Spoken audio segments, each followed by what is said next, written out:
One of the greatest gifts that nature offers is this radical acceptance.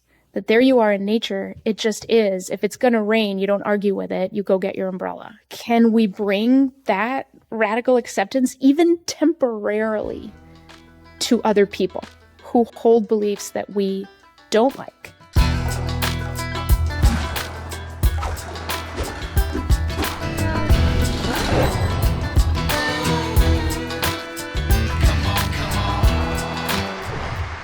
Hi, everyone. Welcome to A Braver Way. I'm Mónica Guzman, your guide across the divide. And today I'm joined by a very special guest. It's our very own producer, Jessica Jones, who has worked alongside me for how long now, Jess?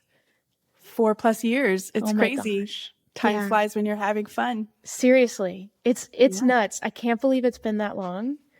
It's just, I don't know. It's gone by really fast. And it's been so natural to work with you. Yes. You're just a good time.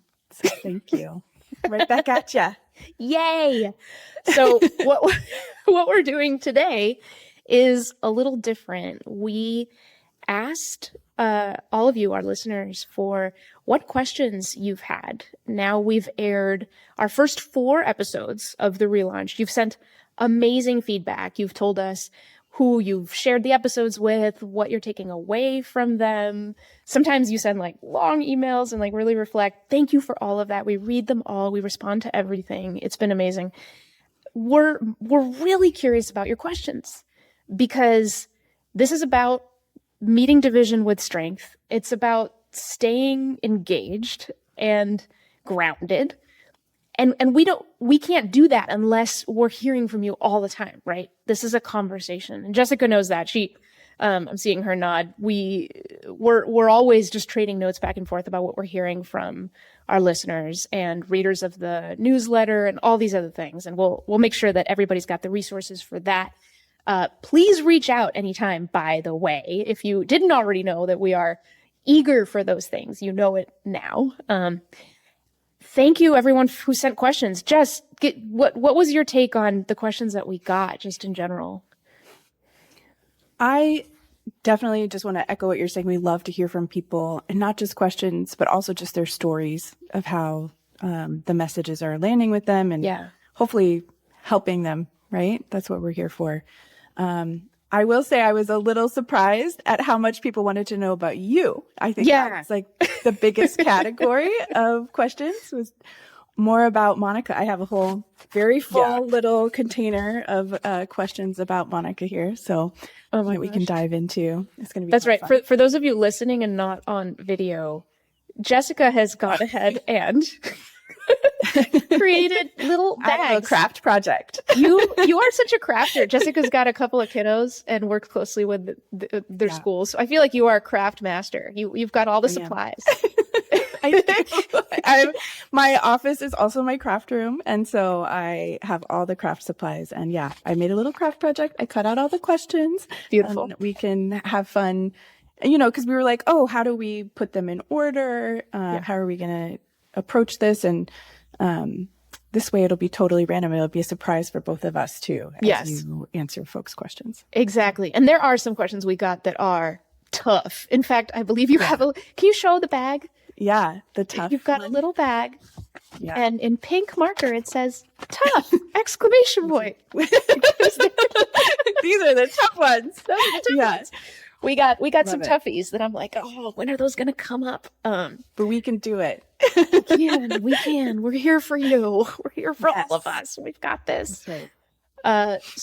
Before we hop in, I do want to say this because I often say this at the end of episodes, but I think it's important to say at the beginning that our email address is abraverway@reclaimedcuriosity.com, abraverway@reclaimedcuriosity.com. We are there, Jessica and I. We read them all. We respond. We do. Please check it out. Yeah. And then our text line, and we'll put down below how to join our text line. You text the word BRAVE to 206-926-9955. Did I get that right? Oh gosh. I don't know. I'm impressed. We'll check. That number in memory. I think it's in memory now, but I didn't have it right in front of me. Okay. So if that was wrong, you will see the correction down below. We will figure that out. But please do. This is going to be an ongoing conversation, and this will be just the first of what we hope are many episodes where we're just connecting with what you all are saying. All right, Jess.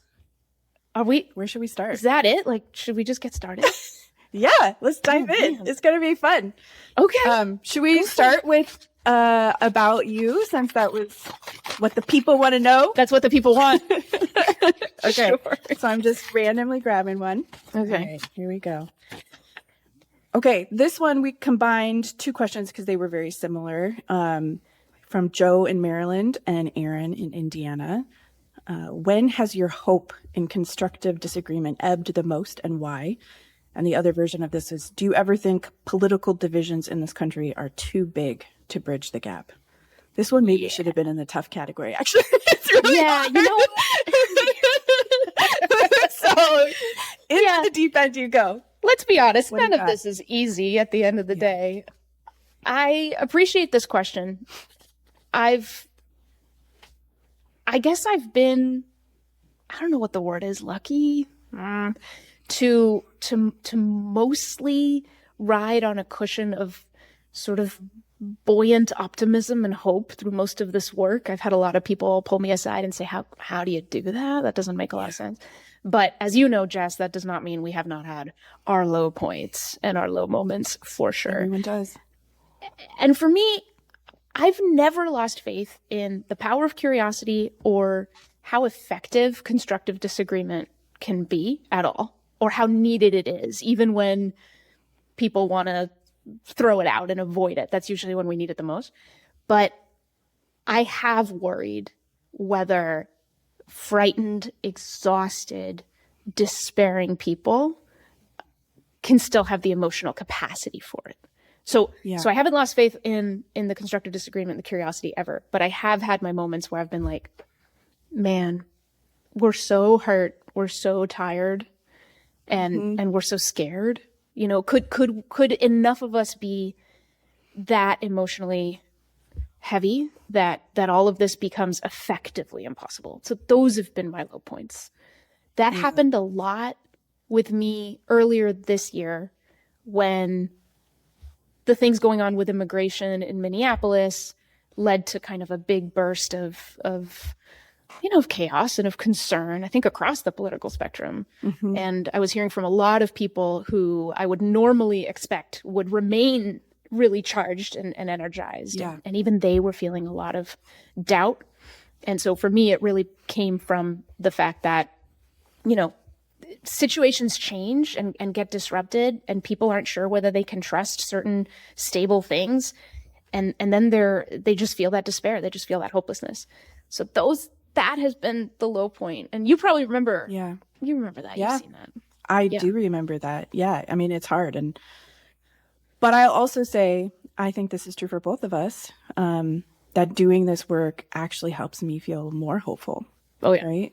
Yeah. And because you can see it can make a difference.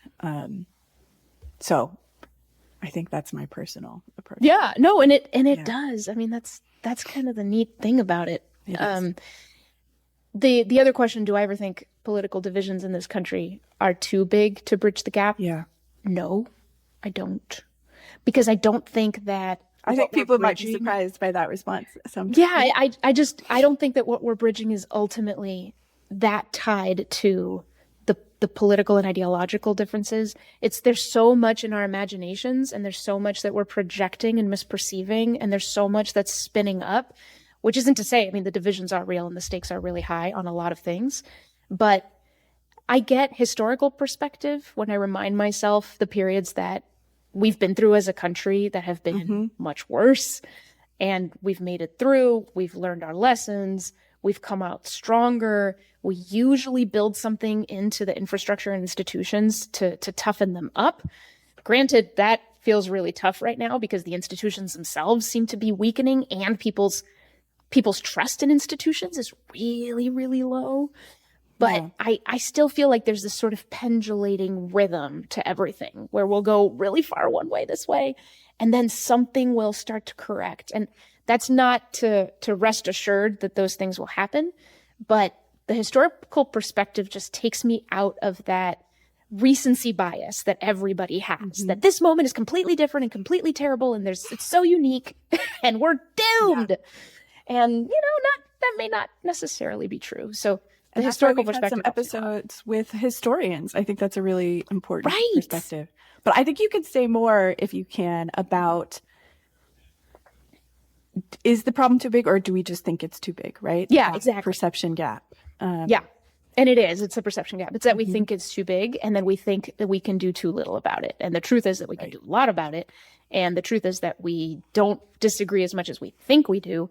But because we stay so far apart from each other, we don't get the chance to correct what's swirling out there, that polarizing partisan forces usually try to ramp up. We don't get to correct those assertions with the reality of just meeting with people in flesh and blood and just being like, hey, what do you think about this? And most of the time, the way that normal people describe their perspectives and opinions doesn't reflect the rage and hostility that you see in the tone of a lot of the discourse that's out there. So, to the extent that we kind of only see that, it's very easy to think that we're just too divided. But a lot of the data also about issue after issue shows that when you ask people what they really believe, they're just not that different. And we keep thinking that the other side is more extreme than it is. And I talk about this all the time because it's so key and it's so true and it's so important to embrace and believe and understand. But for me, knowing that and seeing as much research as I've seen just reminds me that whenever I feel too scared about something, it might be a good time to go and check that. It might be a good time to talk to somebody who looks at it a little bit differently from me. And, without a doubt, that something will get kind of corrected. Something will get moderated or complicated, usually in the direction that helps me feel more grounded and hopeful. So and we learned so much from Axel on our last episode about when you have that fear activated and then you can't reach those other parts of your brain, right? So exactly. So it's a whole new perspective on it for me. It's so interesting. Isn't it so cool? Yeah. And that's why I say that I haven't lost my faith in like the skill building and how well that works, but I do worry about whether we're going to have the resources and the internal resources that we need to each of us take those steps if, things keep moving on in some of these directions. So, but that's why you and I are trying to surprise each other, right? Thing. We can follow Axel's advice and surprise each other, and it'll help. Help us all out. That's great. That's right. Okay. Well, thank you. Where do you want to go from here? Do you want to do another one about you, or? No, Greg, give us another bag. Like, show us where you want to go. Okay. Okay, this one is just labeled self because these were questions about folks who wanted to reflect about themselves. So I always think that's a good exercise, self-reflection. Okay, this is from Polly in California. And Polly wants to know, what can our curiosity about nature teach us about being curious about people? Ooh. That's so interesting. What can our curiosity about nature teach us about being curious about people? That's amazing. Yeah. And I think I remember there was something in this question. She had a little more context about it, that she finds that it's easy to feel open-minded in nature. And I can understand why, because in nature, you have no choice but to accept it. Nature just is. There's nothing to argue with. It's quite powerful. It's been there all along. Right. We're standing on the earth and looking at the sky. So to me, one of the greatest gifts that nature offers is this radical acceptance. That there you are in nature, it just is. If it's going to rain, you don't argue with it. You go get your umbrella. You know that's just the way it is. So to me, I think what it can teach us is, can we bring that radical acceptance even temporarily to other people who hold beliefs that we don't like? I found that when we approach people who disagree with us and we want to change them, inherent in that desire is a lack of acceptance of who they are in that moment. Yeah. I can't accept you holding this belief. And therefore, I'm rejecting you. There's something about you I'm rejecting. There are thinkers who talk about how our beliefs are sacred to us. What we really believe and what is deeply meaningful to us, no matter who we are, is sacred to us. You know, it may be overall wrong. It may be a bad belief, you know, from some way of measuring that. But in that moment, it's sacred to us. So to accept another person in that way, to just accept that they believe that thing. Mm-hmm. And that leads you into a frame of mind that's sort of like, well, I'm at the top of the mountain and I'm looking at the view, and this is what it is. I'm not here to try to change it. What can I learn from it? What can I soak up from it? What can I learn about my world by understanding how this person constructs their own reality? What is that like? It's not obviously something we can do very often because nature cannot be blamed for anything, right? If a hurricane storms through a community and destroys everything, you can't blame the air. You can't hold it responsible, but you can hold people responsible for their actions that they take that you think are bad actions, you know, and that's a good thing in us, that we're social creatures and we want to influence each other. We want to persuade each other. So that radical acceptance, I think, is a good tool. Just every now and then, can you look at the person that you really disagree with, the way that nature kind of teaches us to look at nature, just accept that it's there so that you can become curious, so that you're not rejecting that person outright. And you have a chance of understanding them and therefore understanding the world you're in, because we are in a democratic republic. We're not going to get rid of each other. We have to contend with each other. So that'll make sense. But at the same time, of course, there's a limit to that, because it's okay to get your emotional umbrella. Yeah. We have to push each other. We have to hold each other accountable. Yeah. So, you know, it's not radical acceptance all the time for all things, but it's just, even if you just borrow that mindset for a moment, you know, and that moment lets you access a question you can ask this person about something you really don't understand, that really could illuminate something for you and could just soften a lot of your anxiety, or could at least help illuminate something that's confounding you, that can go a long way. Yeah. I think that's really powerful. I definitely never thought of it that way. Hey, we like that. But that's for real, the phrase. When you said that, I got chills. I really did, because I just think, wow. So much of the time we're trying to convince people, even when we don't even realize it, right? So just to have that kind of radical acceptance, even just like suspend it for a second, right? Right. That's amazing. Right, because if you cool. suspend it, it's not like we can influence each other, but paradoxically, we influence each other when we don't try to change each other. When the other person feels received and feels heard and understood, that's when you can say, hey, can I just offer the way I look at this? You know, now that we're connecting, it's a lot more effective. Yeah, but hard. Again, hard really to do. All of this is hard. Can do it. Yeah. Oh, okay. That was a good one. That was a good one. That was fun. Look at that. A little breeze. A little something through the window. Yeah. Okay. Love it. All right. Well, let's go to the flip side of that, which is about other people. So folks wrote in and they were like, how do I handle this with this other person? All right. Let's get one of those. This is from Paula in Maryland. Okay. And Paula wants to know, what would you do if someone you love, in this case a son, rejects someone else you love, the son's father, over political differences? And it feels like betrayal and injustice and just a huge mess. Oh, I feel like we get so many of these questions and stories about ruptures in family, and that's really hard. That's really hard. So what would you tell Paula? Oh, well, first, thank you, Paula, for sharing that. That is a very deep kind of pain. A lot of people have a very hard time talking about it openly. The family is that first institution, the most primeval unit we have. It's deep, deep, deep, deep, deep within us. And as much as it can feel like oh yeah, I just don't talk to this person or whatever. It's like these things carry scars and wounds that are really, really difficult to navigate.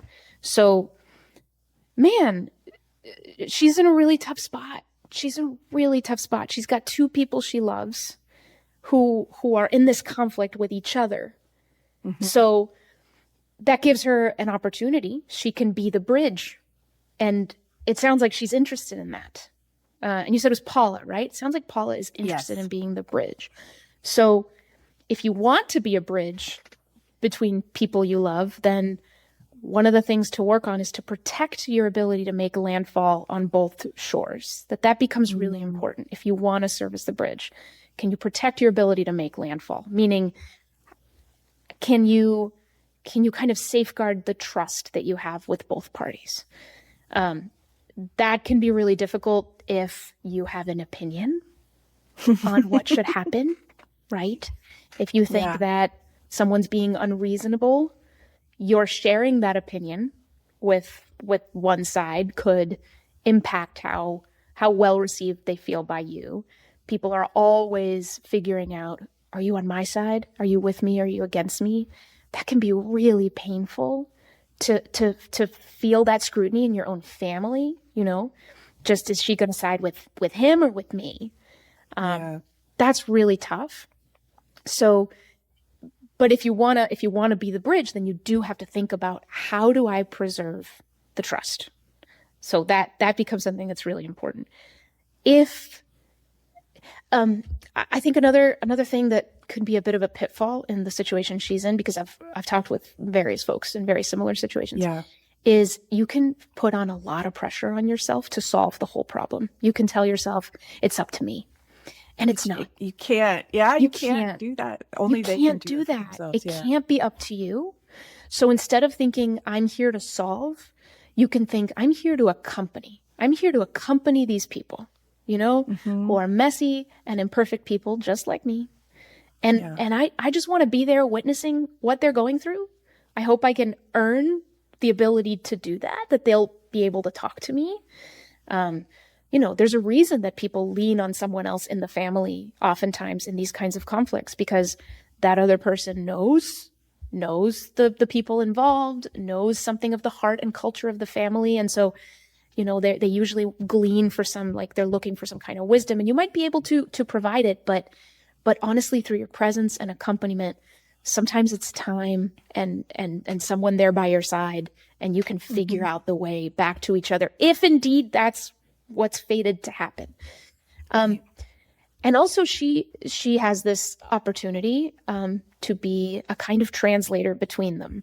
So it sounds like there's a lot of anger, and who knows exactly what this particular situation is. Yeah. But it sounds like the son and the dad talking about this themselves is pretty tough. But what they can do is one of them can share full-throated grievances to her, to the mom. And then she can choose, while maintaining trust, while checking and asking permission, I would like to tell your father some of what you just told me, because I think it's important that he understand this and where you're coming from. And she's able to tell the father, but in a tone that he can receive, because she can translate to him, right? So then he doesn't have to receive it in maybe the more hostile way that it was initially said or something like that. So that's invaluable in family conflicts, like for someone to be able to do that. But I think the other thing, though, is that it's really important for anyone in this position to recognize that you can only do what it is in your capacity to do. And so you should tend to your capacity to hold these kinds of things for other people. And again, don't think it's all up to you, and be honest with people when you've kind of hit your limit. Like, I don't know that I can do that for you, hon. I'm going to need to take a break from this. Be as honest as you can with each party, and let them know if something is just getting really heavy for you. And I'm worried that, I don't want to betray your trust or your father's. So help me out through this. What can we do? So it is a really, really tough place to be. I think it's important to look for small steps, not try to make big resolutions happen overnight, and just offer support within your capacity. It's not going to be quick. I think that's it sounds like these are adults who will have to figure, these things out, and hopefully with your accompaniment, up to the point where you can give it. Oh, well, our hearts are with you, Paula. Yes. Oh my gosh. Yeah. Yeah. Absolutely with you. And you are so not alone. This is happening more and more. I keep seeing studies. I don't know if you've seen them. I think I've shared some with you. Yeah. More and more these family breakups are happening. So don't give up. And was it a third of people? I'm trying to remember what the statistic was. Oh gosh, I'm bad at remembering those kinds of details without having it right in front of me. So I remember being surprised at how many people it was. So it's certainly gone up since the last election. It has gone up, and it is mostly younger people doing the breaking up with older people. Mm-hmm. Yeah. Okay. All right. Well, let's move on to another question. What do you think? Political or a tough one? Those are both going to be tough. There's a category called political. Are these helpful? Yes. So we did get a few questions, which is not too surprising, right? Where they had a kind of political nature to them. So they're kind of partisan in nature. Oh, I see. Yes. Yeah. Okay. Yeah. Ooh, and there's also the tough category. Yeah. We're ready for something tough? I don't know. These all feel tough. They all feel tough. I had that. Okay. Let's do tough. Tough. Okay, go for it. Yeah. Okay. Okay. All right. We're mixing them up. Okay. All right. This is from Tony in Georgia.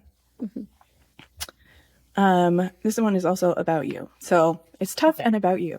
Oh. If your family had moved from Mexico into an area that was overwhelmingly right/conservative/Republican, what values do you think might have developed? Are you a product of your environment? And how much do you suspect that's true of most people? Interesting. Yeah. Yes. Thank you, Tony. I remember a little more to this question that Tony was curious, hearing the story about how I developed my beliefs and noting that I became liberal. I've been pretty definitively on that side of things. Were you raised in a liberal area? Well, I'm not sure. I don't think that's necessarily true. Yeah. I was raised in the seacoast area of New Hampshire for the most part, and New Hampshire's fairly purple. It's an independent state. I think lately it's been pretty red. I'm actually not sure. I haven't kept up, but it didn't feel that politically, active to me in my childhood. I went to college in Maine, so I was in New Hampshire up until college. It was when I went to college in Maine, at Bowdoin College, that I first felt kind of like a political flavor to the place where I was. And it was certainly left. Yeah. But what I remember noticing about that is all those ideas felt like home, So it wasn't as if being at Bowdoin and being in that liberal leaning college environment, it doesn't feel like it influenced me or pushed me in a direction. It was more like, those ideas click and track with me, and I'm intrigued by them and I like them. And so it felt good. So this question, if my family had moved from Mexico into an area that was overwhelmingly right or conservative, like I said, New Hampshire, purplish, not necessarily not conservative. I went to Catholic schools growing up, so they were more conservative maybe than you'd think, but also not as conservative maybe as you might think. If I had moved into an area that was overwhelmingly right or Republican or conservative, my guess is that something of the flip of what happened at Bowdoin would have happened, where something about these ideas don't feel like home to me. That's my guess, is that something in me is what it is and has these tendencies to lean this way politically. But the most honest answer, Tony, is that I don't know. I don't fully know. I mean, scientists and researchers have been trying to figure out how much is nature, how much is nurture, how much does our environment pull us this way or that. I always say in this work that each of us is the world's reigning experts on our own story, right? So nobody can know better than me where my beliefs come from. But even still, we're each deep mysteries to ourselves. I mean, half the time if somebody asks me, why do you believe what you believe? Why do you believe that thing? It's not like I have a book report ready to go. I need to reflect on it. And if you ask me on a Monday, but if you ask me like the following Friday, I may give you a different answer. And so I don't know. I was looking this up. We have 86 billion neurons in our brains, you know. Mine have been firing for 43 years.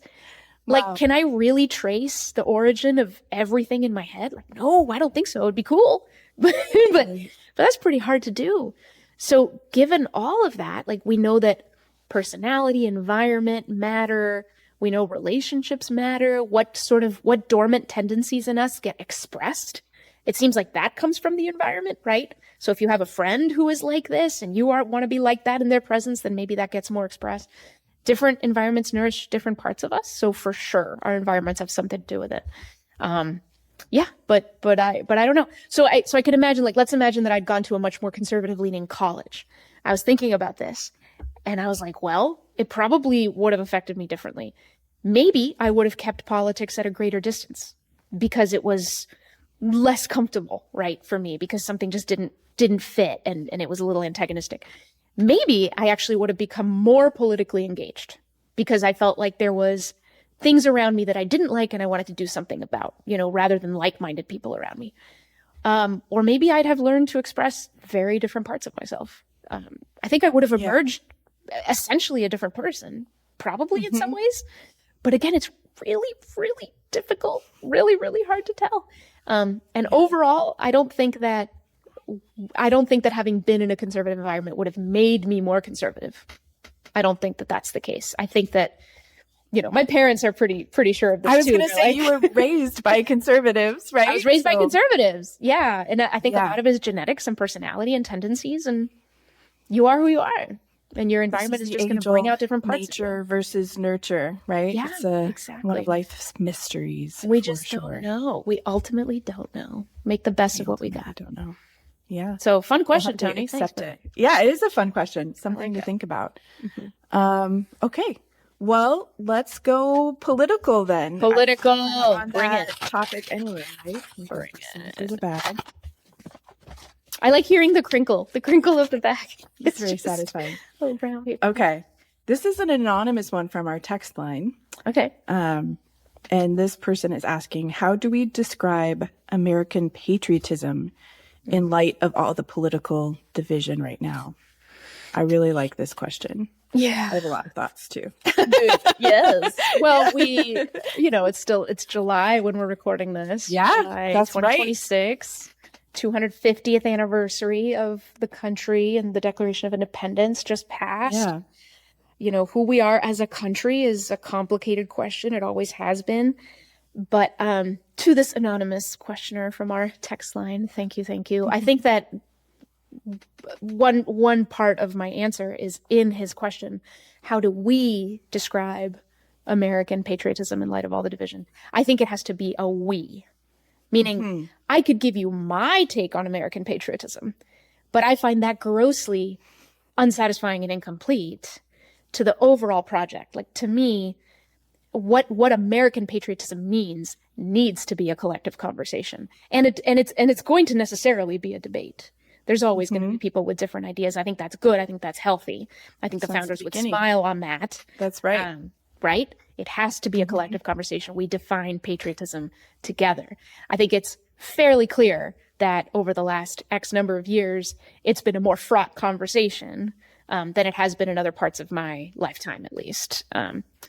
So, yeah, let me say a little about how I look at patriotism. And this is a recent thing for me. Have I told you that I hung an American flag in my house? You did. I love it. It was a big deal. Me and my husband, Jason, we've never put any lawn signs in our house for political candidates or any kind of ideas or ideologies. We've just never done it. Certainly our neighbors have. But yeah, something about this year, I just kind of turned to him and said, because we've talked about it on and off, I said, should I just go get a flag? And he's like, yeah. I'm like, okay, yeah, we're gonna do it. I love and my son actually said, like, oh, people are going to think we're on the right. Because we live in Seattle. That makes me crazy, though. I know. I will say, as a proud patriotic American. Yeah. I relate. I used to feel like patriotism was a partisan signal on the right. And now I feel that it is so important that I not take it that way. It's so important that I not take it that way, that it felt a little bit like a statement, put up an American flag in Seattle. And if people think you're Republican, so be it. That's their problem. What you are is American and proud. So my patriotism has grown. It has grown a lot since I've started doing this work. I've enjoyed learning more about the history. Like you said, we've had a couple episodes. Lindsay Shervinsky, who runs the George Washington Presidential Library, who was such a great guest, told us about Hamilton and Jefferson and their big debates in Washington's cabinet. And I just wanted to be transported back in time and like see that go down. Like, it's so cool. One of my favorite anecdotes is from that episode where I was like, she said, if they had Twitter, what it would have been like. Do you remember that? It was so fun. We did a lightning round with her. So fun. It was a blast. And such a great reminder that, no, maybe we just have more amplification of these things nowadays. Yes. But these devices Exactly. Yeah, but it's just, we've been messy humans, but we've actually given ourselves the project and really meant it. What we wrote in the Declaration of Independence and really meant what we wrote in that Constitution. Other countries have constitutions that are words on paper, frankly. We have actually tried. We have failed from the very beginning. We didn't live up to our principles, but we keep trying. We keep pushing. And there's a strength, there's a force behind that. So I immigrated from Mexico. Patriotism, do you think that always pushing, that always trying? Yes, patriotism? That's part of it. That's part of it. So I used to be afraid of patriotism because I thought it meant blind loyalty. And I don't want it to mean blind loyalty. I don't think that's right. I'm someone who's just suspicious of loyalty. Like, I want to make sure it's sort of earned and my relationships are not just, Yeah. But what I've learned is that a better analogy for me, and I've learned this from a lot of my conservative friends, my more Republican-leaning friends, that love of country for me, I relate it to love of my children. If my kids are doing something wrong, I don't ignore that. I don't shove it under the rug. Right. I don't say they're perfect all the time, right? But I also, when they do something wrong, don't condemn them forever or don't label them by that thing that they've done. I show love and support by helping them see what they've done, helping them fix it, helping them grow and get better. So that's the way I see love of country, is there's a kind of almost family loyalty. Like, we're on this team, and when we do right and when we do wrong, we're here and we have to wrestle with it and we have to figure it out. We have to try to keep improving together. So there's a kind of responsibility. I feel like I'm responsible for this country. So I've also learned not to think of it as me and then over there is my country. Like, no, I'm part of it. I'm in it. Right. So loving my country doesn't mean defending everything it does. Loving my country doesn't mean focusing on one or another, flaw all the time either. It's love and support and guardianship and stewardship, for me. But it's not my job to define it for everybody else. And I think there's beautiful ideas about what patriotism is. In light of all the political division, I think the most important thing is just that we keep talking about it. What does it mean? Yeah. This thing that we ultimately, the common ground we all stand on is this nation and this country. So, what can we do to not feel like it's something outside of ourselves, that we're actually participating in it and we're owning it. And it's ours. And when we're not proud of it, let's figure out what we can do to support it. I love that. In the we. It also makes me think back to another past episode with Baratunde when he talked about how to citizen. How to citizen. Made it a verb, right? It's one of my favorite. I've learned so much, right? Using this podcast. Yeah, absolutely. We got a citizen together, yo. We got a citizen. That's right. It's nobody else to us. That. Yes. Awesome. Okay. Let's go back to the personal about Monica. Right. Through this one. Maybe we'll do a couple of these because there are a lot. Okay. Ooh, this is kind of a special. Oh, no. Okay. So this is from Tim in Washington, our home state. He wants to know, involving whom or in what situation is your greatest challenge to keep your temper? I'm making a scrunch face. Yeah. Okay, so when I lose my temper, it's almost always with people I know well. It's not with strangers. I'm laughing because I'm the same, actually. That's funny. I mean, right? Yeah. Yeah. And I think that bears unpacking. With people we know, we have expectations. And when you have expectations, you have the possibility to be disappointed. Right? So with strangers, you don't have necessarily expectations. There aren't stakes. Right. The stakes are not as high. Yeah. So I really only am in danger of losing my temper with people who are really close to me, with whom about whom I have certain expectations. Chiefly that they meet me on a plane of reality that I recognize. So this happens largely with my dad, who is conservative, as a lot of listeners know. Yeah. And when he and I argue and get to that stubborn place, what happens in me is we'll get to some rift around something I think is obviously true. Obviously true.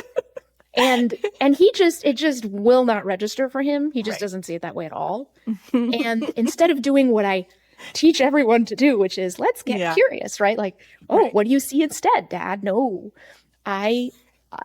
something will click and I will lose my temper. And I start to suspect that he's being intentionally obstinate.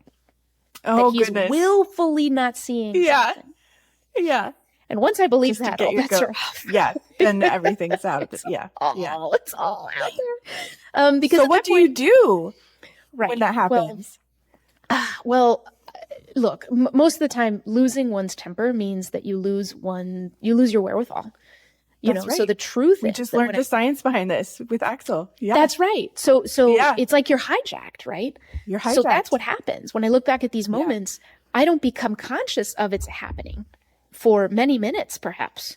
Hopefully not that many minutes, because as soon as I'm conscious, I go, oh crap, and I know that I'm not behaving according to my values, and then I have to make some choices. Do I take a break? What do I do? Or try to soften, or try to go back to where we were in that conversation and try to correct. But in the moment, I'm not even conscious of that. And that's the danger of losing one's temper. Because once I suspect that someone's being intentionally obstinate with me, I stop getting curious about their model and trying to understand how they construct things. And I just start trying to get them to knock it off. And that really takes me completely away from what's going to stay productive, and all of that. So I'll tell you an example, of something that happened with my dad, where I noticed myself completely abandoning the way that I like to be in service of trying to be right with my Our parents can do that to us more than anyone, I think. Oh, they sure can. I want to say it was late last year or early this year. My parents were visiting, and we ended up in a huge debate over immigration policy, as you can imagine. It was huge. Like the kids were uncomfortable at the restaurant because all the adults were getting into it. In public. Yeah. And like we're driving home, we're still arguing. We're coming home, we're still arguing. We're still around the table. And there was a point where something came up around the Supreme Court and presidents and whether they listen to the Supreme Court rulings. And I was I felt so confident that what the current president was doing with the Supreme Court was uniquely unprecedented and wrong. And the way I saw, his approach to some of the rulings, that I actually kind of fabricated something. And I told my dad, that's shocking. My dad, no, I know you well. That's not you. Yeah. It's not. Yeah. And I told my dad, by the way, I was reading something and it said absolutely, like, this president is the only one who's ignored the Supreme Court this way. I just want you to know that. And my dad at that point, like, nodded and kind of accepted. And he knows I don't know. I try to be credible on these things that I pass on from my own sources. I usually am. Yeah. And then I think it was like 1 or 2 days later, I saw a story in the New York Times that said, oh, here's all the presidents who have ignored Supreme Court in the past. And I was like, don't. And so I called my dad. I called him, or I texted him, or, when I could talk to him, I told him, by the way, I said that thing. I made that up. I'm sorry. Like, I didn't actually find that. I apparently really wanted to get ahead of any argument for what I was saying. That's how much I wanted you to accept my sense of reality. Yeah. My dad's a pretty chill guy, Yeah. So he was like, oh, okay. Well, thanks for telling me. And I was like, yeah. So it's when I lose my temper, when I really want to be right, it feels like the person I hurt the most is me, because then I just act in ways that I don't respect. And then I try to fix it. Right. Yeah, that was really annoying when I saw that I did that. And I really hate being unconscious in those moments and then starting to do stupid stuff. But even you, Monica, I know we hear this a lot, like, oh, you seem like you're just always so open and so calm and so patient. So there you go, folks. Monica is indeed a human. She is Jessica not a robot. knows the truth. I'm very fiery. I can be very fiery. That's good. I think it's good. That's what gives you passion for this work, you know? But it's just like you're saying, like, we can't let that deep thing hijack us.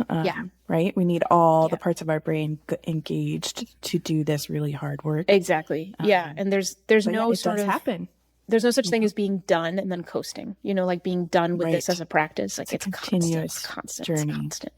Yeah. And then when you make mistakes, you just own them. That's, I mean, I think that's a beautiful part of your example. You just owned it. You repaired it with your dad. Everybody moved on. It's embarrassing. But like, I just think it's so, fate stepped in and was like, oh yeah, Monica, let me show you with this whole article how wrong you are. And it wasn't until I saw that article that I realized I even told my dad that, you know, that I told a white lie. I told a little lie. Yeah. Ridiculous. But good for you. You handled it. Okay. One more personal one. Okay. All right.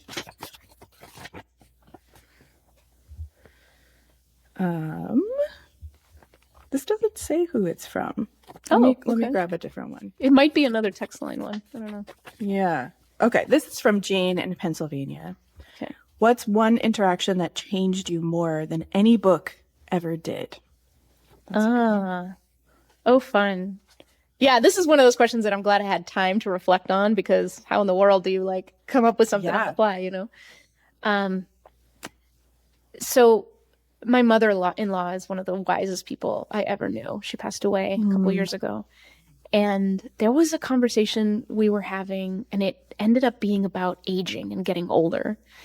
And I was saying something about how, you know, if I make it to 90, I'll be so grateful to have lived such a long life. And maybe, you know, when I'm close to dying, I'll not feel it so much because, hey, I'm 90, you know?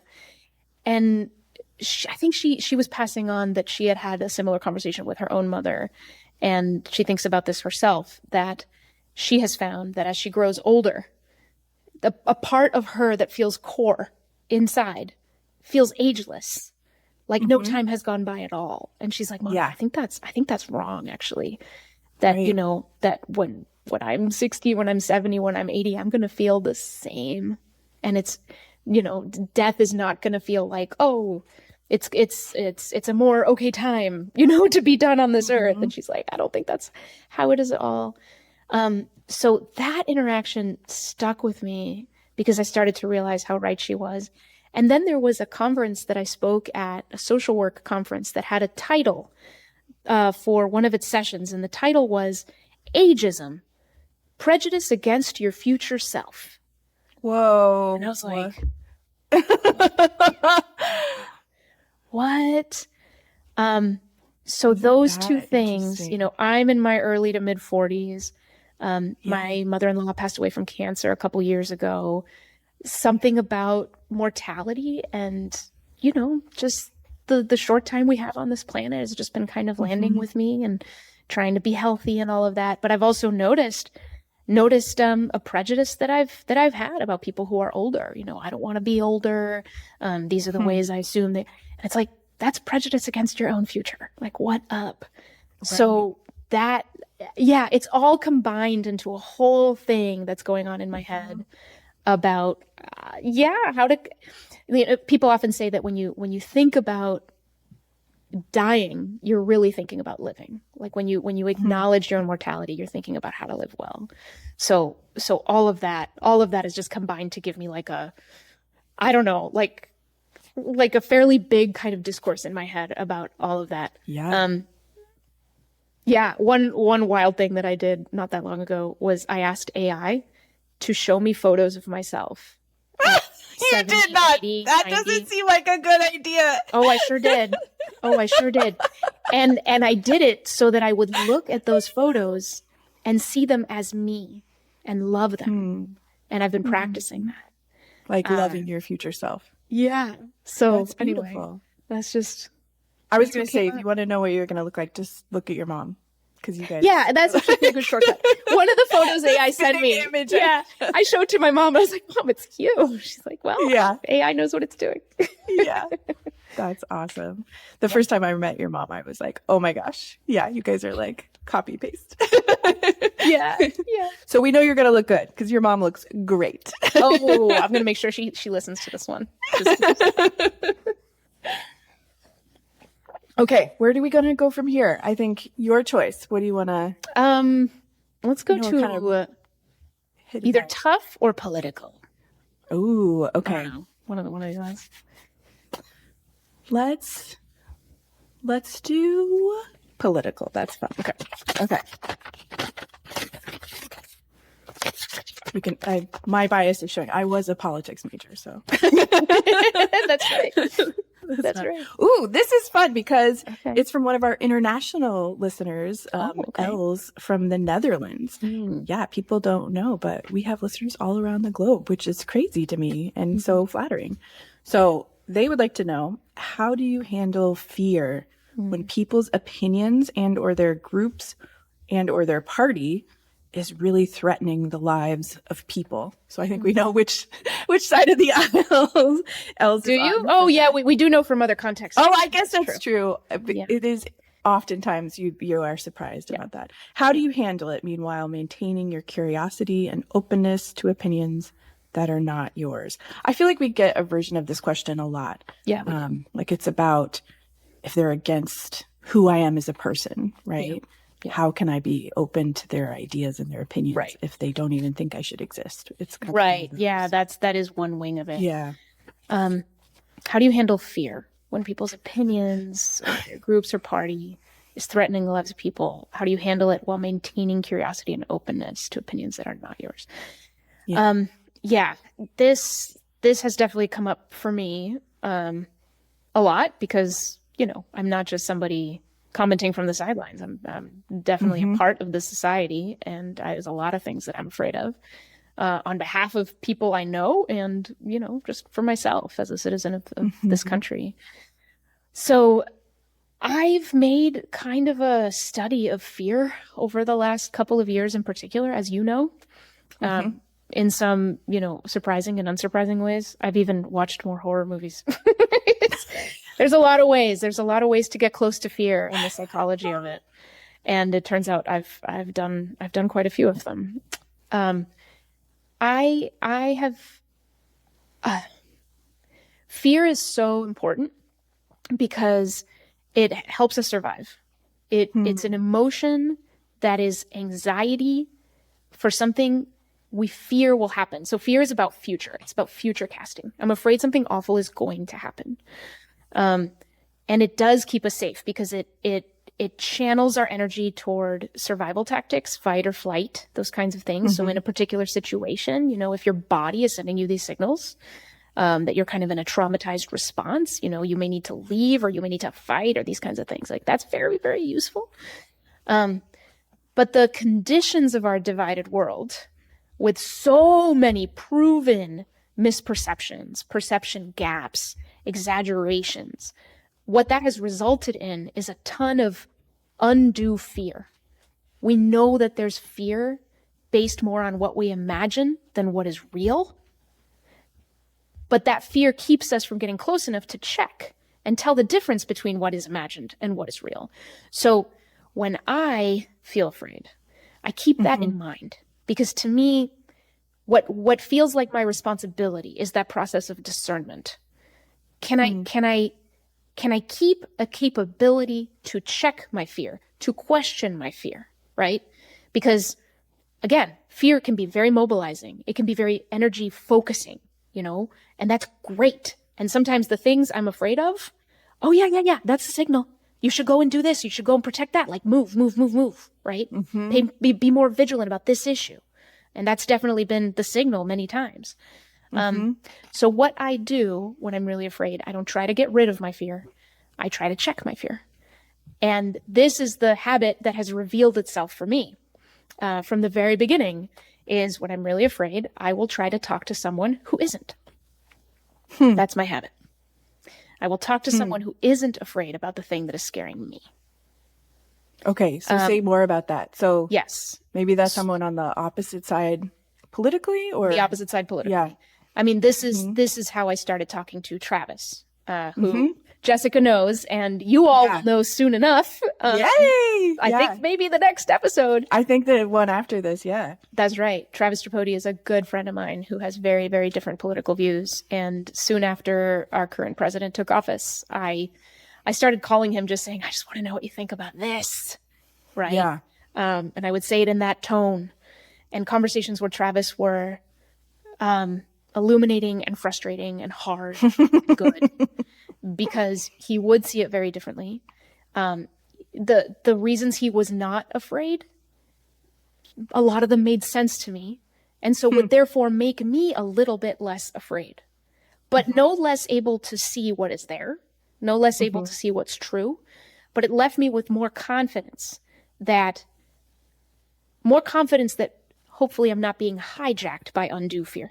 Because that's the thing I want to protect myself against too, because while fear is so powerful and incredible for us, when we are afraid, our judgment is impaired, our ability to collaborate is hijacked. So I like it when I can collaborate. I like it when I'm grounded and I'm steady. And being too afraid takes me away from that place of power, right? So yeah, I've also done it with my mom. When Roe v. Wade was overturned, I was scared. And that she was the first call I made. It was an instinct before I even thought about it. It wasn't like a strategy. I called her, and we even cried together. And she learned some things from me that she didn't know. But I also learned things from her that I didn't know. And it becomes so important to me because I will tell myself these stories, that these people who disagree with me are not afraid at all. They're not concerned at all. And that's not true either. The people that I reach out to for that different perspective absolutely are concerned most of the time. Maybe not to the degree that I am. Usually not. Not for the same reasons. They'll introduce new concerns to me that just kind of make a whole web of intricacies. But there's this concept, I think in somatics, it's called co-dysregulation, where if you are really afraid and really emotionally activated, and you go to somebody who is equally afraid and emotionally activated, you will soothe each other by validating each other, but you will also intensify each other's fears. Right? So I think about, how do I get regulated? And so I think that's a mix. I need to talk to people who agree with me, to check those things. And I need to talk to people to disagree with me, just to see it from a different angle and see if there's something I can discern here about where my fear is backed up and where it's not.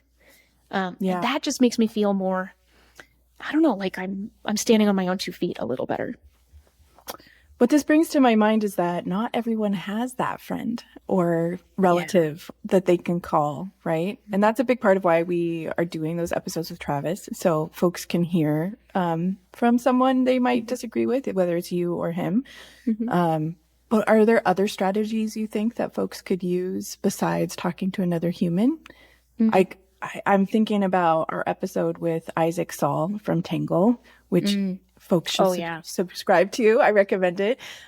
Just reading the news from a different perspective, right? Maybe that could help you also. Definitely. It's the voices you surround yourself with in general. I have been in like a struggle with my own news consumption because there's this tension between being informed so that you can be engaged and not being emotionally abused by everything so that you can stay grounded.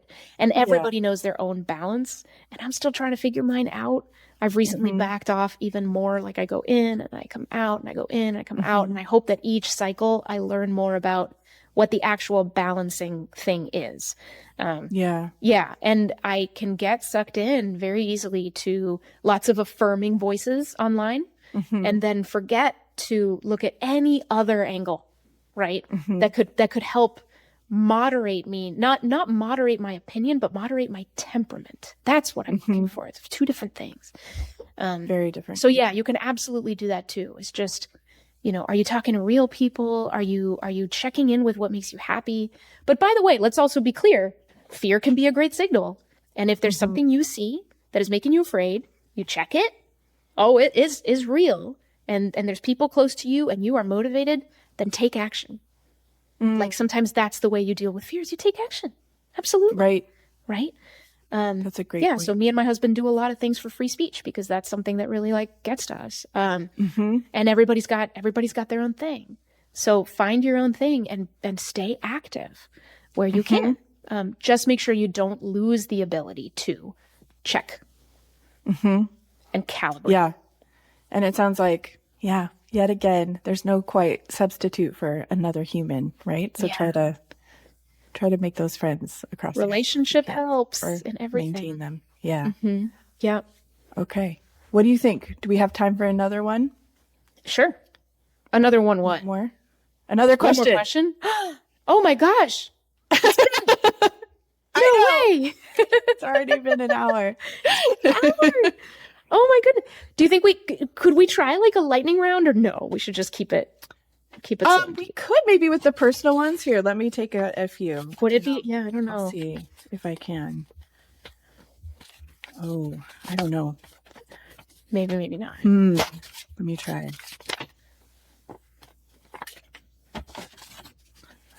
I'm not sure we're equipped for this. This is a challenge. This is a fun one. It's a little more lighthearted. What keeps you busy when you're not doing this? Says Dawn in Washington. Oh, this is fun. Okay, Dawn. Good stuff. All right. What keeps me busy? Tonight I have my Dungeons and Dragons group. We've been playing for 10 years. Love it. That's fun. That's like hours of storytelling, role-playing games. It's such great fun. I have a piano. Her name is Anya. Yes, I've named my piano.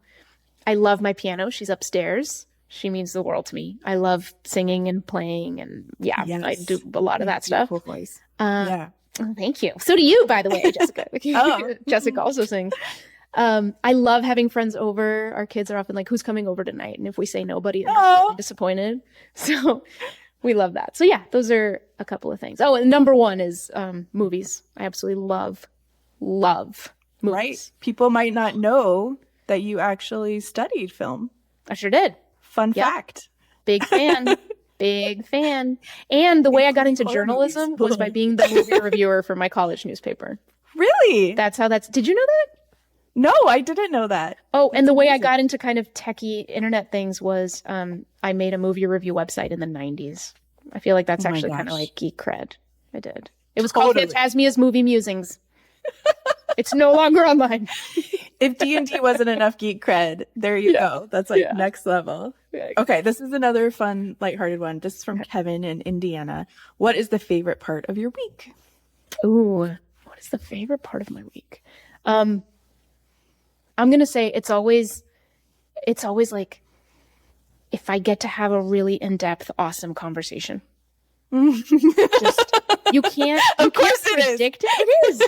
You can't always predict it because you can't schedule those things. Right. But often these days it's happening with my kids. My son is almost 14 and my daughter's 11 and they are incredible people and they're growing and I love our relationship. We just went to Japan for a couple weeks vacation. We had incredible conversations. It was amazing. It was wonderful. And I don't know. I think a lot of us take for granted, when those things happen, it's magic. It's absolute magic. Yeah. Right. Especially with the little humans that you're helping usher in the world, right? That's very wonderful. Yeah. Yes. I love that. Gooey. I feel gooey now. Oh, good. Well, should we end there? I think those are all the kind of like fun ones. Okay. Yeah. Yeah. Okay. I feel like, but we're just getting started. I know. I mean, we can't keep going, but I think we answered quite a few. And we're going to keep doing this. That's the important thing. And we want people to send us more questions at a braver way at reclaimcuriosity.com. Yes. And really all the questions about anything, big or small. And also share your wins with us. We would love to hear and share some of the stories on a future episode like this too. Oh, that'd be amazing. Right? That's so true. Mm-hmm. And if you know of anyone in your life, or maybe it's you, who you've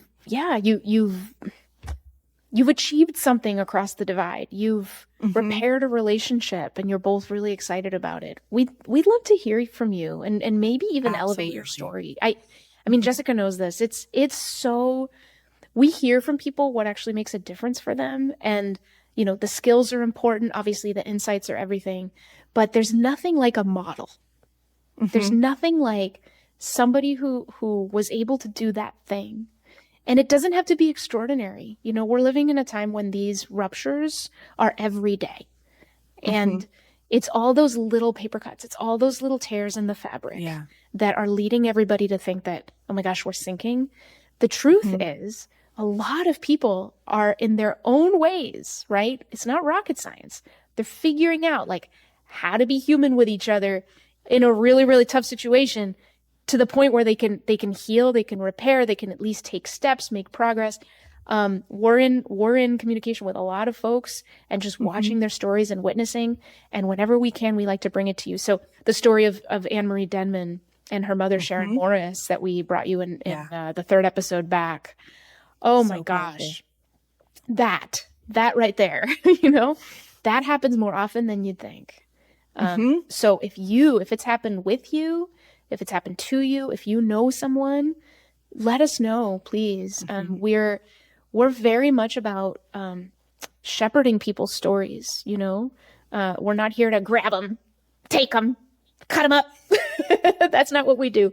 You know, we want people to really have the time to show like who they are and what they've been through and what they learned together. So we are so eager for those because we know that all of you are.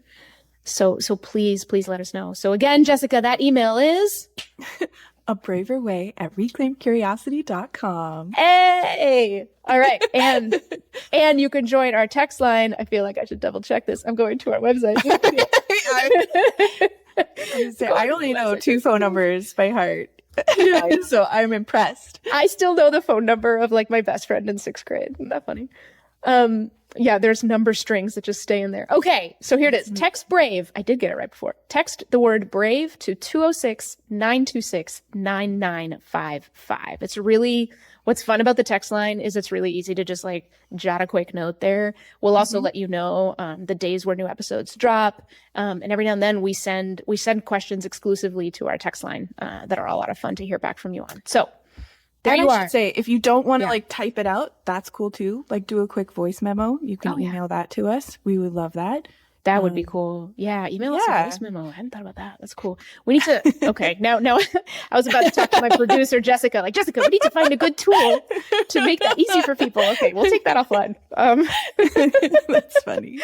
Thanks, trying to iterate and improve. Yeah. We're experimenting over here. That's what we do. Yeah. All right. I feel like we should have gotten through more questions. I'm mad about that, but that's you did okay. A good job. Yeah.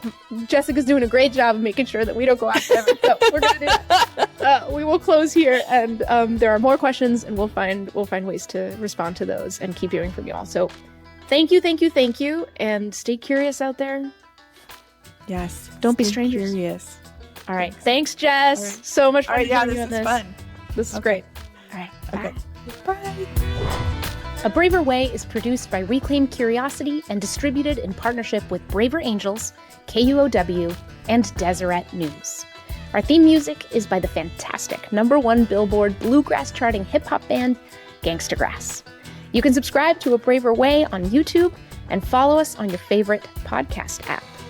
Want to chat? You can join our listener text line by texting the word BRAVE to 206-926-9955. Or email us anytime with anything at abraverway@reclaimcuriosity.com. I'm your host and guide across the divide, Mónica Guzmán. Take heart, everyone. Till next time.